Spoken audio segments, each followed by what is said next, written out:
Today is October 29th, 2013, and we are interviewing Willie Lee Ousley at the Illinois State Library. Mr. Ousley was born May 4th, 1962. Mr. Ousley, my name is Cheryl Walker, and I will be interviewing you. Mr. Ousley, for the record, could you state what branch of service you served in? Army, And what was your highest rank? Spec 4. Okay, would you like to share your history and regarding your service? Okay, I graduated from high school. I'm from Itta, Mississippi. I graduated from high school in 1981. After graduating from high school in 81, I attended Fort Sill, Oklahoma for basic training. That's where I went through basic training in AIT for artillery. My MOS was 13 Bravo 10. That's where I trained at to learn how to work on Housers and shoot the big guns. And once I graduated from AIT, they sent us home for 2 weeks to live with the family. And after 2 weeks, they sent us to Europe. That's where I was stationed at for 2 years. While in Europe, we did a lot of obstacle training like Grafenwehr, wild flicking, Kohlberg. And Grafenwehr was our major field problem. When I first got there, my unit was in the field. And I didn't know no one, so basically we had to wait until they come back in the rear, but they didn't wait. They sent us out there with them to get a taste of what it's like being in the real field, called war training.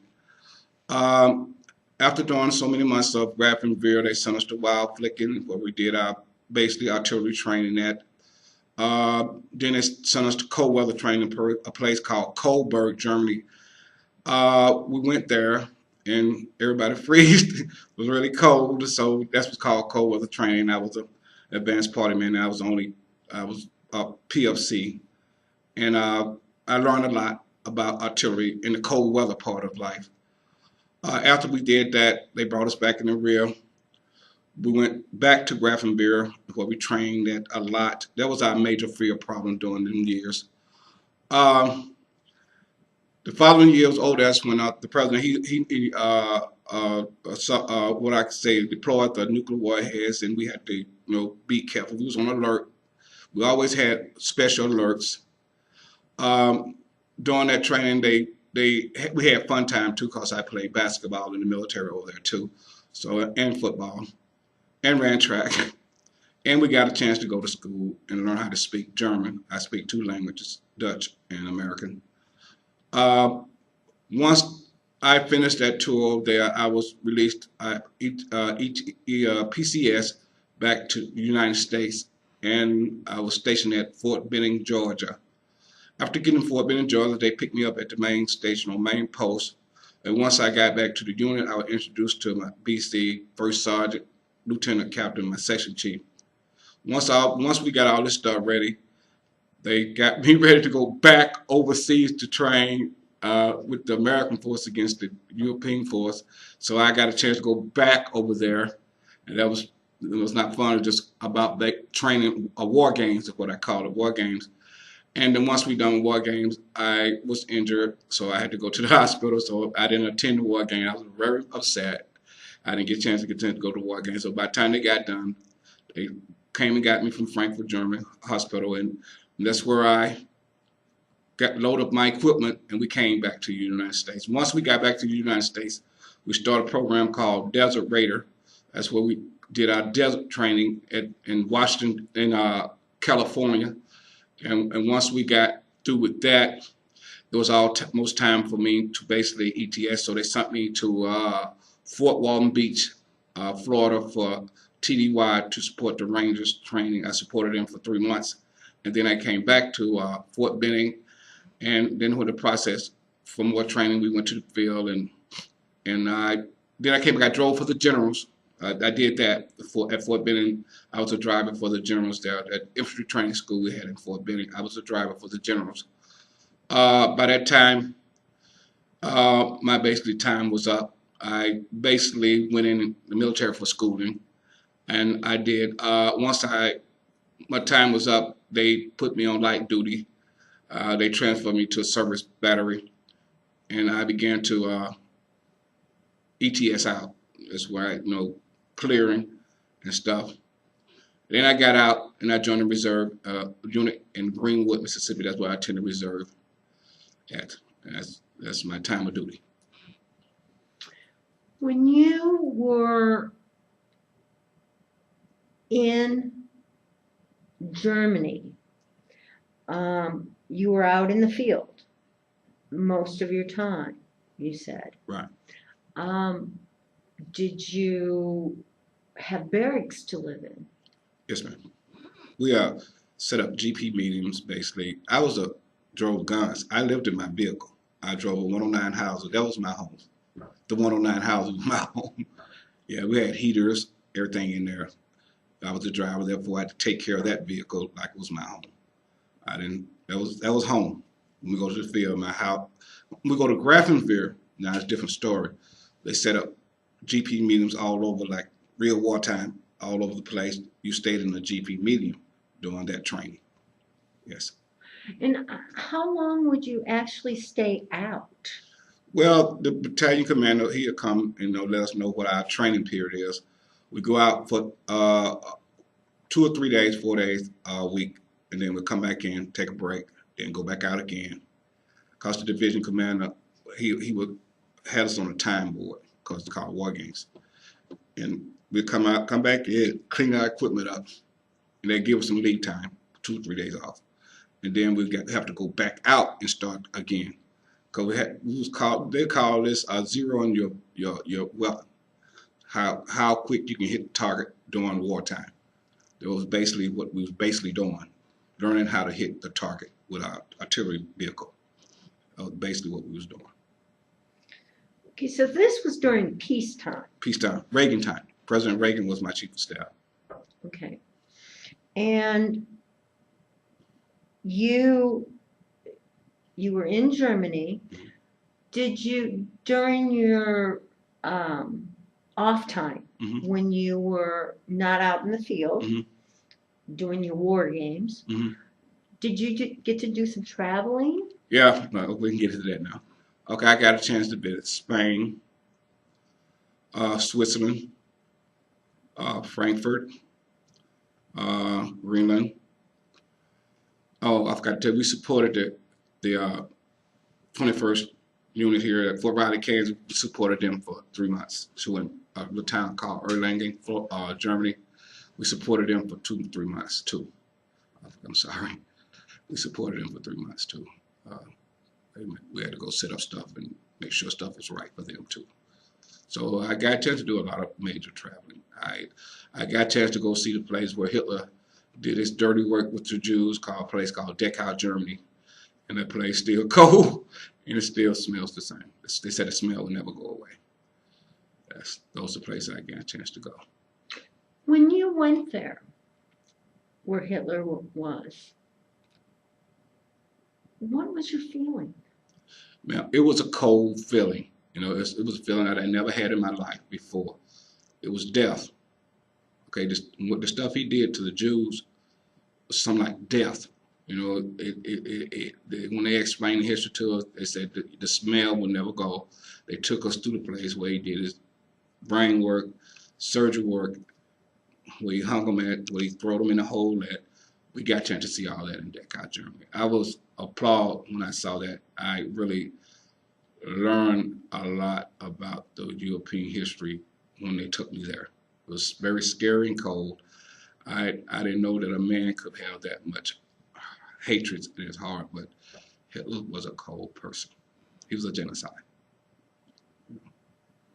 So I'm glad we did what we did in World War II, so that kind of person couldn't exist.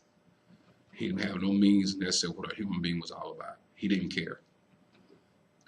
He was a dictator. So that showed us there the history that he did that with the Jews. He was a dictator. You were there in the early 80s. Right. And in Germany. Mm-hmm. How were you treated as Americans? Well, some by me going out and about, we got a chance to meet the people that cared about us being over there. We got a chance to meet the people that didn't care about us being over there. So you had a choice to deal with them or not to deal with them because we was in their country. They gave some of the German people gave me a lot of respect. Some of them didn't care I was over there. I'll give you a little story.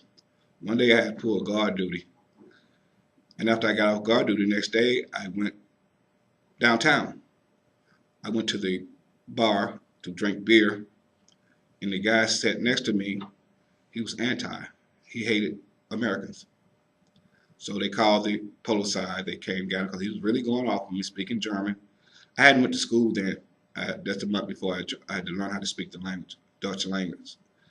So that kind of made me feel like, here I am over here protecting him, keeping him safe, and he really don't understand. He don't get it. He's stuck on stupid. If Hitler still been living, he'd have been out in the fields, cold, hungry, and everything. But we saw that problem. They don't have to do that no more. That's why we're here. So they came and got him. I really, it made me think. That day made me think why I was over there. It made me think. Your time in Germany,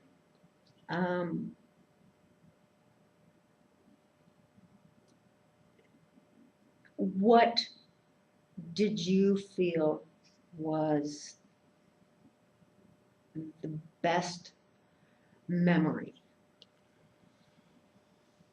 My best memory over there is when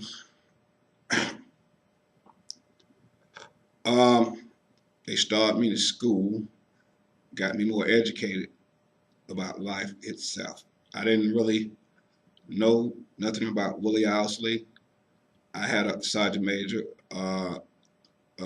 He set me down and talked to me about things of right and wrong. Just because I was in the military, that means that I couldn't do bad things. So he told me I had a choice. He said, you can hang with the good crowd or you can hang with the bad crowd. You hang with the bad crowd, you're going home early. When with the good crowd, you're going to finish your time up, which I did sign a contract for 4 years on the bonus field. So my best time over there is when I did my job to top elements, which you see on my DD-249, I received an A for the military. My best time over there when I got a chance to go to school and speak their language, which is called Spekency Dutch. When I learned their language over there, I began to go out into population and communicate. It was so nice, the people that I met, it was so nice that they wanted to learn how to speak my language. I really couldn't speak their language real good, but I spoke enough to communicate with them. And they spoke enough English. They had to go 4 years of college for to speak English. We only took 2 months of Dutch. So basically, we had to learn the dialect just to get around so we can understand. They can understand what we're saying to get us where we're going. Like you want to go to a town like Würzburg, you got to speak their language. And then you want to go come back, and then you may get in a conversation like this. They say, woher kommen Sie? I'm asking you, where are you from? I would say, you come out Mississippi. Okay. Then you may say, well, where's the Rathaus? That's where they place downtown where they do beer and stuff like that. And they learn how to directions. It's called Gainsy Links, Gainsy Rex, Garada Links, and Garada Rex. I mean, go right, take a left. It's kind of interesting. That was my best time when I got a chance to learn their language and get out and communicate with them. That's when my time began. It wasn't fun. I know what my mission was, but that's what my best time over there in Germany. When I began to speak their language, involved with them, we had a thing called Oktoberfest. That's the most greatest time I had over there. During the Oktoberfest, they drink beer, they get with you, they dance, and you do everything, eat good food, and it's just overwhelmed. how we do things when he was there. It was overwhelming. That's just a part of my history I will never forget. I will never forget it. What was some of the food that you enjoyed? Okay, they had a food called bratwurst, sauerkraut. Uh, they had pizza, uh, cordon bleu. Uh, that menu go on and on. It just calls on where you be at. Okay, when I was in France, I ate a special dish. I don't know, it's not a special dish. It was really good, but it was hot. I was in Italy. The lady took me to a house and fed me a real spaghetti dish. She said, I know you from the United States, but over here, we don't put meat in our spaghetti and sauce. So she cooked it and let me taste it. It was really good. It was really good. Um, I ate in Amsterdam. I ate their food. They cooked pretty good. They had their cordon bleu. When I was in Germany, I basically stuck with the basic. I didn't want to go out of my ordinary because I didn't want to taste nothing I wouldn't like because that would make me think that, could cook. So I stuck with a basic meal, which was bratwurst, cordon bleu, sauerkraut, stuff like that. I stuck with a basic group. I didn't go out of my agenda because I didn't know what I was eating, It is cordon bleu. It had a sort of pork with gravy, and it was really good. Good. I enjoyed it. And basically, we ate on post. Come on out. We ate on post American food, French fries, hamburgers. Everything had a potato in it. Breakfast, lunch, and dinner was a potato cooked all three different kind of ways, like you guys had over here. It's basically the same. It was a learning experience. Different types of food over there.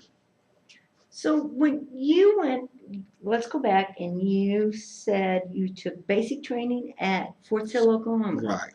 And long battles. Yeah. Okay, so what do you remember? Did you take a bus to Fort Sill, Oklahoma? No, ma'am. I flew from Jackson, Mississippi to Fort Worth, Texas, and then it's on a dust cropper. They pick us up in a dust cropper at Fort Worth, Texas. They flew on an airplane that had propellers on it, and that was a great experience of my life. I like, okay, you brought me all the way on this big airplane, then you put me on a crop duster. But that's the way they did things back then. We couldn't question it. Everything we went through was a test. Okay, once they put us on that crop duster, they took us to Fort Sill. The crop dusters dropped off at a little place where they was waiting on us with a bus. Then they took us to a replacement station where they typed us in, gave us all this kind of stuff, and get ready for basic training. And that was no joke. They got us ready for basic training. It was nothing nice. You know that right now. It was nothing nice. We was called everything but a child of God. That's the truth. And they started. How many were in your unit? We had Alpha Battery. No, we had Echo Battery, Alpha Battery, Charlie Battery, Service Battery. We had 3 units. Alpha, Echo, Charlie, and Service, 4 units. That's how they started basic training. That's how they did basic training. I was on the front row street. I was in the 1st Battalion. You got a unit behind me, and you got another unit across from there. The laundry, that unit right there. So basically, I had 3 units, and that's when we started. We had the first wait on the reserves to get there, but we actually started basic training. My friend come out of Tennessee State University, was my partner. He was my man, and we started training then. He was my roommate. He was an assistant coach at Tennessee State University. So once we got started, it was something special. We know once they came to replacement, we had this crazy drill sergeant named Sergeant Harrison. He dropped us at the replacement center, and we was all scared. They was breaking in. He came in at 2 o'clock in the morning, made us drop. and we hadn't started basic training yet, but he was introducing us to what it's going to be like when you actually start going through this training. They took us step by step by step. They didn't take nothing out. They did that. I went through the whole formation of what life is going to be like in the military, including wartime. That was part of my life at Fort Sill. Exactly.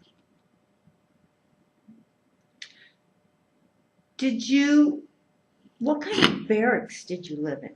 We stayed in an old World War II barracks back then. We didn't have, they back in the old barracks. Old World War II barracks was like a shotgun house, real long. And you go inside, we had beds over here, beds over here. You seen the movie Platoon. That's how we lived. So were they Quonset huts? No, there's long barracks. Okay. Long built, yeah, first floor, you had a second floor. Mm-hmm. Yeah, beds over here, beds over here. Then you went upstairs, you had beds over here, beds over here.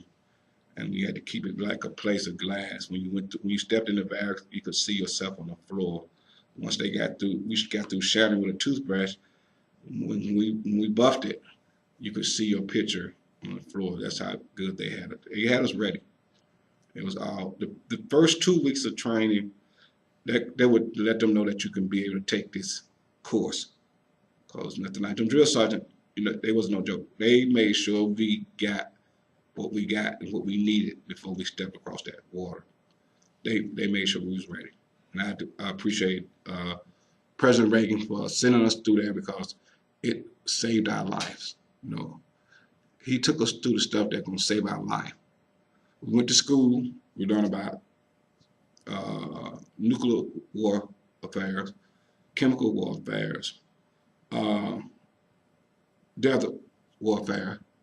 We basically learned it all right there of what it's going to be like. They took us out in the field. They didn't take us out in the field when it was dry and sunny. They took us in the field when it was raining, storming, wind is high. I was, of course, Fort Sill, Oklahoma. I was blessed not to be there when the tornadoes that I got blessed. But they had the worst dust storm I ever seen. And then we had the Mach 4. We had to put on everything, gas masks, all equipment down to our feet. And we had to go train in it. So basically, like I said, Fort Sill got us ready for what we needed to do during wartime. But luckily, Reagan had everything sold up. Therefore, if they got ready, only conflict we had was Grenada.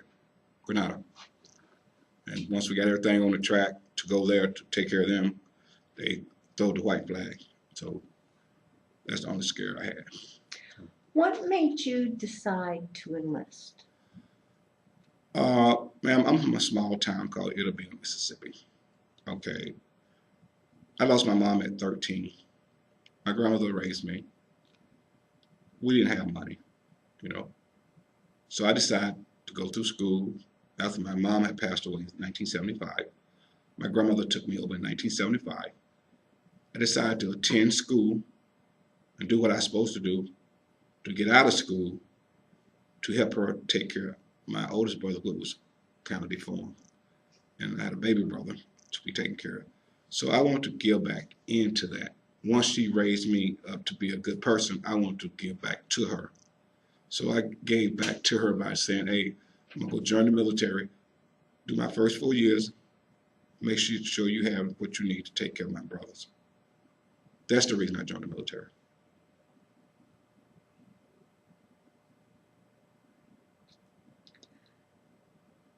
After Fort Sill, Oklahoma, and you were able to go home. 2 weeks. 2 weeks. And they, at that point, told you where you were going. Right. How was communication back home? It was sort of black. They knew what I was doing, but basically they didn't understand why I was doing it. When I stepped back through the door from basic training, my grandmother asked me, who are you? I don't know you. You didn't look like this when you left home. I had to explain to her what the job was, You know, this is why I'm like this. I called the battalion commander at Fort Sill. He explained to her on the phone why I was looking the way I was. I was ready to be wartime person. I was turned to a soldier, and that's what she had got. As time went on, she learned to accept that, but she didn't want to accept her grandson doing something that she didn't like. But she accepted it because it's what I like. I knew what I had to do. I had a job. I had a mission. I signed a contract. She signed a contract because I wasn't old enough to sign the contract. She signed it, but she didn't know what she was signing, I believe, because if she knew I had to go through all that to get where I got to get, I don't think she would have signed it. No. Were you the first one in the family to go into the military? No, I wasn't the first. Wait a minute, hold on. Because I go back for 62. In the immediate family, yeah, I were. Immediate family, yeah, I was the first. Right. 'Cause When did you sign up to go to Germany or overseas?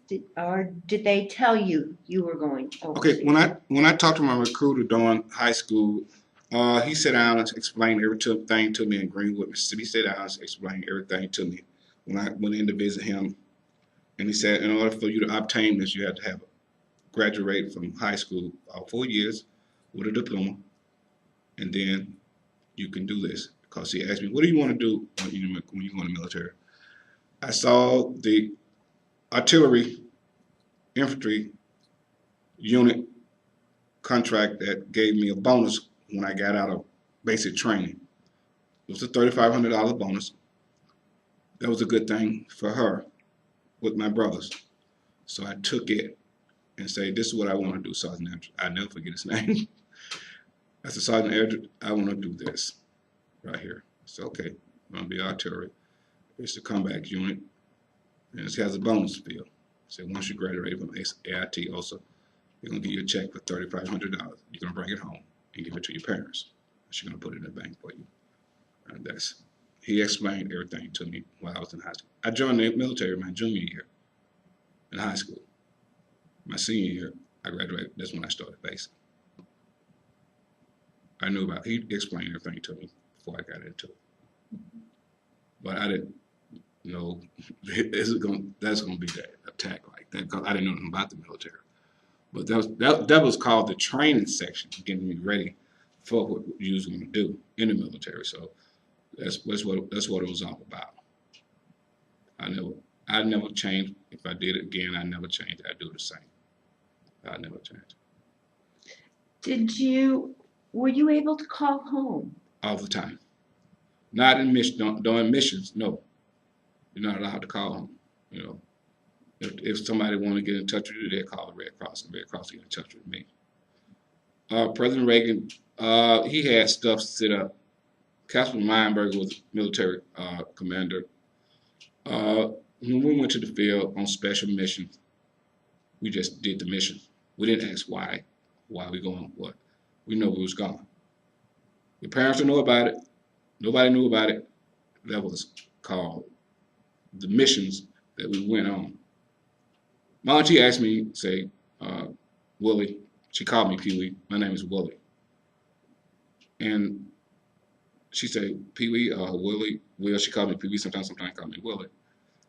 She said, have you ever killed anybody while you was in the military? I said, Auntie, you know, my mission was artillery. So when I pulled that langer on that howitzer, I'm in the military. The government don't tell us where it's going. All they say, do the mission. That was my job. That's what I did. If I killed anybody, I pray to God that He forgive me. But that was my job for the federal government of the United States.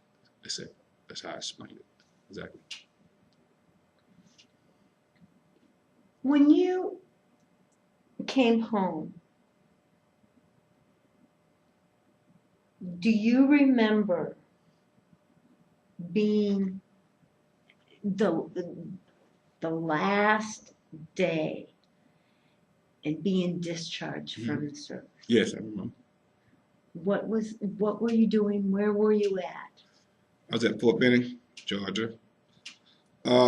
during clearing time. I had to clear out.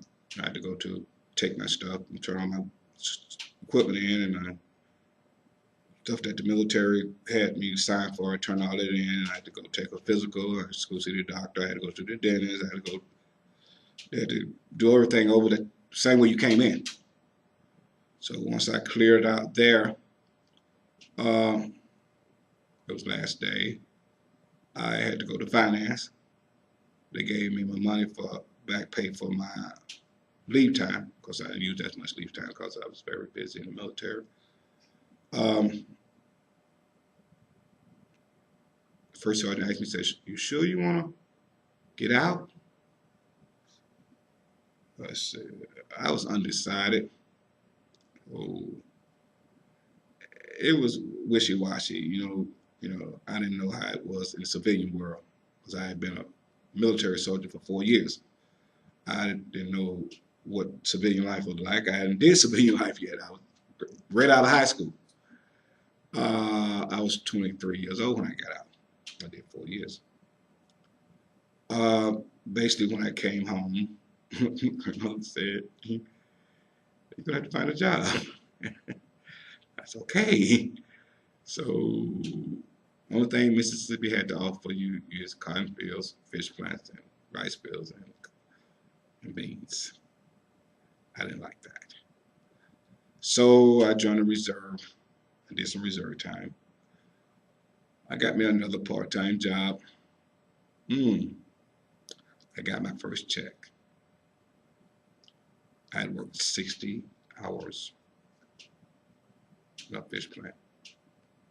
They brought me a check for $239. I said, "Mom, I'm sorry, I can't stay in Mississippi." That was the lowest time of my life. I said, they still believe in slave wages. So I left, and I came to Chicago, and then I started with a sales unit, and I ended up in Florida. That's where I started really living at. Florida, Tampa, Florida is where I ended up at. That's where my life really began, outside the military. Tampa, Florida, my next 4 years. I started working every day. At my first job there, I got me a job at the police department. I was maintenance at the police department in Tampa, Florida. Then I got my own job. When I got my forklift license, I worked at the Tampa East Industrial Park. I was a forklift operator for 3.5 years. Then I came back to Mississippi to take care of my brother. He was acting up in school. I had to sit down and explain to him why I did what I did. I didn't go to the military and show you some positive outlook of life for you to do this. Go from a straight A student to RL. No. We're going to get on this bandwagon first, because you're not going to prison. I didn't work this hard for you to go to prison. So I explained everything to him. He listened, And he's a truck driver now. When I left Mississippi this time, I moved to Springfield, Illinois. That's when I had my first marriage. And I began to get a job at Hilton. Was my first job. I was a room server. My second job was a liquor clerk at Shop and Save on North Grand. Dave Poppinhouse came in there from U.S. Post Office on Cook Street to buy alcohol. To make a long story short, from that day on, I was working at the post office. My last day at the post office was April 14, 2005. My last day. That's when my body started breaking down. My first surgery was knees. And then I had the 4 screws. They did that in Minneapolis, because they wondered why I was having all this pain on my shoulders. They did an MRI. My doctor in Danville, he did the neck, and he said he noticed my vertebrae was crushed. So they sent me to Minneapolis. They did that work out of Purdue University. The brain specialist put 4 screws on my vertebrae. I was weak now. Then this right here broke down on me. I had a rotator cuff disease here. And if I had my clothes out, you can see he cut from here to here. And they cleaned everything out, cleaned it up. I still have a problem with this shoulder, but it's not a problem that stopped me my everyday activity. But That's just how it is. They told me, you're gonna have surgeries. The after effect, you're gonna have arthritis in your bones when the weather's bad. That's what's going on with me now. I had 3 knee surgeries. So they did 1 in Iowa City, 2 in Danville, and they trying to get my A1C down now because my L7 is acting up. They're supposed to be shooting steroids in my L7, keep me from having so much back pain. And that's just the way it is. That's my life now. I have to deal with it. Was any of that due to the military? Well, that's the question politically. I don't know if I should talk to you about this or not. But basically, as we went over my lawyer and my judge that did my disability, it could help me. My surgical doctor in Annapolis, it could help him. Because my life was really fast. I was, working. I was young. In my 20s. You don't pay attention to that kind of stuff when you're young until you get older. When your body settles down with age. They don't explain it to you. You have to learn that on your own. I'm going through some cases with the military now. Right eye. I got my right eye almost put out when I was at the motor pool. I get paid for tinnitus in my ear for artillery. They got a case for my hearing since 2007 they're working on. Basically, it's timing. Everything is getting there. It's just a matter of time. I'm 51 years old and I don't make that bad. I lost my wife to cancer August 5th, 2013, this year. She fought it for 3 years. So I'm a widower now. So basically that's my life now.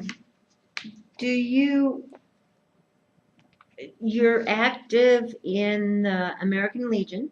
Yes, I am. Are you active in any other veteran organizations? No, not yet. I was basically, my last 3 years was basically taking care of her with cancer. Slowly now, I'm going to military psychiatrist, military social worker. I got a meeting tomorrow with my military doctor, psychiatrist. I got a meeting Thursday with my social worker. They're helping me to do those things to get healed over losing her. Once they get me through that stage, then I start back getting in the stage of, life. I have to, go through another stage of getting myself ready for the world itself. As of now, I work for Post 32, yeah. Active, yeah.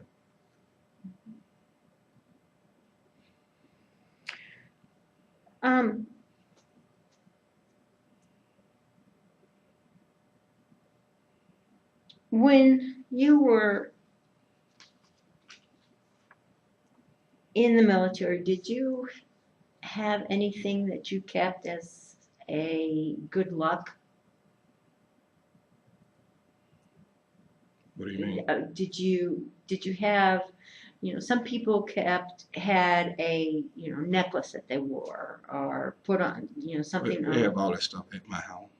Did you keep that? Oh yeah, they have that. My grandmother kept all that when she was living. All that stuff was at my aunt's house. All the pictures and stuff I brought back. She still got that there. I didn't bring none of that with me to Springfield. Is there anything else that you'd like to share? No, that's basically my life. You have heard my life in the military. And so I'm outside the military, but that's basically what happened to Willie Ousley. That's basically my history after high school. Okay. Well, at this time, Willie, I would like to say thank you for the time you gave to our country. You're welcome. And I would like to thank you for allowing me to hear your history and your story for the time that you gave our country and being the one to share Mhm. in this interview. Mhm. I appreciate it. No problem. Thank you. You're welcome.